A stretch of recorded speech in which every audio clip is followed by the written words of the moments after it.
নমস্কার আমার প্রিয় ষষ্ঠ শ্রেণীর ছাত্রছাত্রীরা, সামনেই তো তোমাদের ফাইনাল পরীক্ষা। ইতিহাস নিয়ে চিন্তা করছো? সেই চিন্তা দূর করার জন্য আজকে চলে এসেছি তোমাদের সামনে কিছু গুরুত্বপূর্ণ ইতিহাসের সাজেশন, তার প্রশ্ন উত্তর নিয়ে।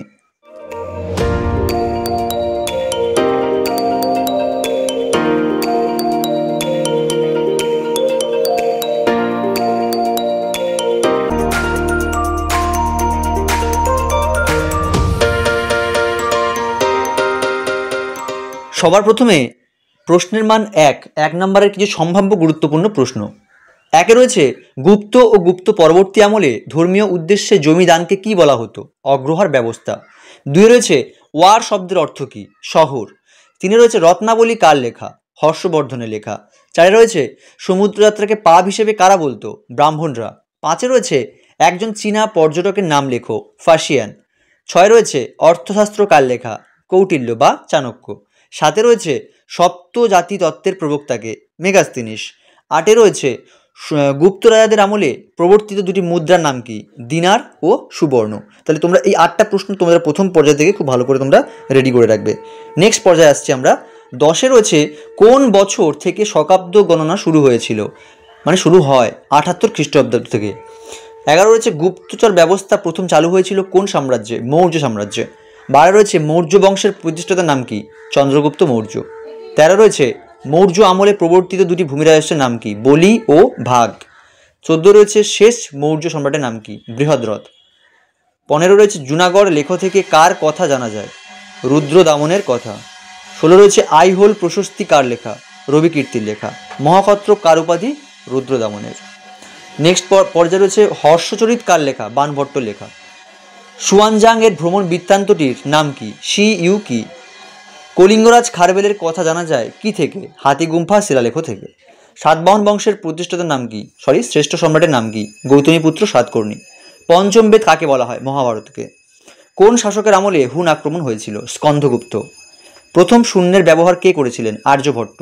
পাণিনির লেখা ব্যাকরণের নাম কি? অষ্টাধ্যায়ী। বুদ্ধচরিত কার লেখা? অশ্বঘোষ।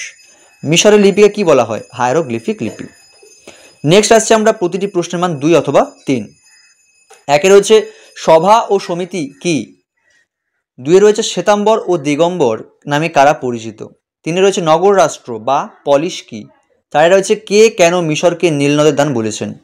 5 আছে, মৌর্য সম্রাটরা কেন গুপ্তচর নিয়োগ করতেন? 6 রয়েছে, অগ্রহার ব্যবস্থা কি? 7 এলাহাবাদ প্রশস্তি গুরুত্বপূর্ণ কেন? 8 রয়েছে, দ্বিতীয় নগরায়ণ বলতে কি বোঝো? 9 রয়েছে, ত্রিরত্ন কি? 2 নম্বরের এই সমস্ত প্রশ্ন সম্ভাব্য তোমাদের কিন্তু পরীক্ষার জন্য খুবই ইম্পর্টেন্ট।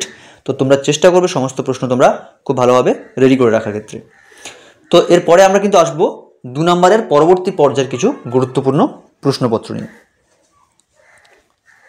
ঠিক আছে, সবার প্রথমে তোমাদের দেখতে পাচ্ছ, তোমাদের রয়েছে, বেশিরভাগ মহাজনপদ গঙ্গা নদীর উপত্যকায় কেন গড়ে ওঠে? খুবই গুরুত্বপূর্ণ প্রশ্ন। নেক্সট আছে, মৌর্য আমলে নারীদের অবস্থা কেমন ছিল? 12তে রয়েছে, সঙ্গম সাহিত্য কি? খুবই গুরুত্বপূর্ণ প্রশ্ন এটা। 13তে রয়েছে, রেশমপদ বলতে কি বোঝো? 14 রয়েছে, স্ত্রীধন বলতে কি বোঝো? 15 রয়েছে, তাম্রলিপ্ত বন্দর কেন বিখ্যাত? 16 রয়েছে, বৈদিক যুগে কারিগরি শিক্ষা কেমন ছিল? 17তে রয়েছে, ব্রহ্মদেয় ও ভট্টপটিকা কি? খুবই গুরুত্বপূর্ণ এই সমস্ত প্রশ্ন। এরপর আমরা আসছি প্রতিটি প্রশ্নের মান 5 নম্বরের কিছু গুরুত্বপূর্ণ এবং ইম্পর্টেন্ট প্রশ্ন। একে রয়েছে, যেটা অশোকের ধম্মনীতি সম্পর্কে আলোচনা করো। 2 রয়েছে, মৌর্য সাম্রাজ্যের পতনের কারণগুলি লেখো। 3 রয়েছে, গৌতমীপুত্র সাতকর্ণীর কৃতিত্ব আলোচনা করো। খুবই গুরুত্বপূর্ণ প্রশ্ন। 4 রয়েছে, প্রাচীন ভারতের বিজ্ঞান চর্চা সম্পর্কে আলোচনা করো। এই প্রশ্নটাও খুবই ইম্পর্টেন্ট। 5 রয়েছে, মৌর্য আমলে ভারতের অর্থনীতি সম্পর্কে লেখো। 6 রয়েছে, প্রাচীন ভারতের চিকিৎসা শাস্ত্র সম্পর্কে আলোচনা করো। ঠিক আছে, তাহলে এখান থেকে তোমরা কিন্তু যত রকম প্রশ্ন দেখতে পাচ্ছ, সমস্ত প্রশ্ন কিন্তু খুব ইম্পর্টেন্ট। তোমাদের এখান থেকেই কিন্তু তোমরা পরীক্ষার জন্য প্রশ্ন অবশ্যই করে পেয়ে যাবে। ঠিক আছে, পরবর্তী আছে মাত্র 2টো প্রশ্ন। ওই 2টো প্রশ্ন তোমরা এর সঙ্গে কিন্তু করে রাখতে পারো। সাথে রয়েছে, ফ্যাশিয়ান এর লেখায় ভারতীয় উপমহাদেশের সমাজ জীবনের চিত্রটি পাওয়া যায়, তা আলোচনা করো। এবং 8 রয়েছে, গুপ্ত যুগের সমাজ ব্যবস্থা সম্পর্কে আলোচনা করো। ব্যাস, তোমরা এগুলোই করে রাখবে। ভিডিওটা ভালো লাগলে চ্যানেলটা সাবস্ক্রাইব করে পাশে থাকবেন এবং পাশে থাকা বেল আইকনটি ক্লিক করে রাখবেন।